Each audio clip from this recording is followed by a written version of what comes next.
This is breaking news. The 3-ingredient Snoop Dogg recipe I'm making for Christmas morning from now on. It's the ultimate sweet and spicy addition to my holiday breakfast spread.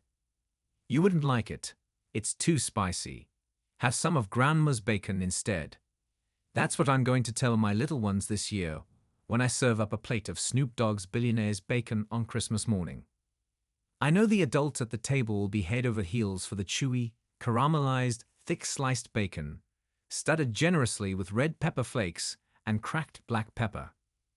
Decadence is the order of the day at my in-laws' place when it comes to our holiday breakfast.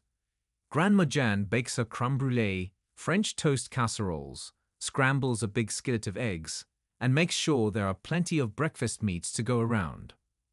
I think she'll save a spot in the oven for me, though, with the promise of some bacon a la Snoop. Snoop Dogg's first cookbook, From Crook to Cook, contains some real gems, and Billionaire's bacon is my favorite. One nice thing about his recipes is that, in addition to producing delicious comfort food, they're straightforward to pull off. How to make Snoop Dogg's Billionaire's bacon. To make the bacon, all you're going to do is mix up some sugar, black pepper, and red pepper flakes, sprinkle it over some bacon, and then bake it until it's done to your liking. You'll use a foil-lined baking sheet with a wire rack on top. In my family, we like our bacon pretty well done, so I actually add a few minutes to the cooking time.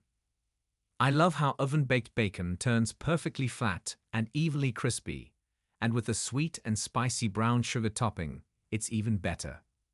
Snoop's recipe calls for a teaspoon each of red pepper flakes and cracked black pepper, mixed into 1/2 cup of brown sugar, and sprinkled over 8 slices of thick-cut bacon.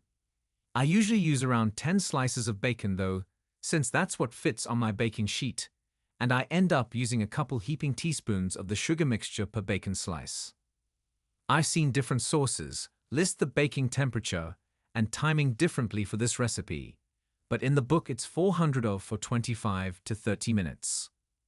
Snoop suggests putting the baking sheet on a rack in the top third of the oven, which is generally the hottest part, to help with the caramelization.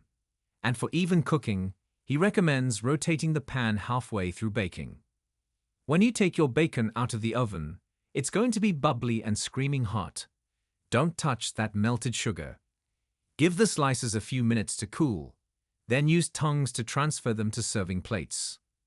The only drawback to this recipe for me is the cleanup, but it's absolutely worth it.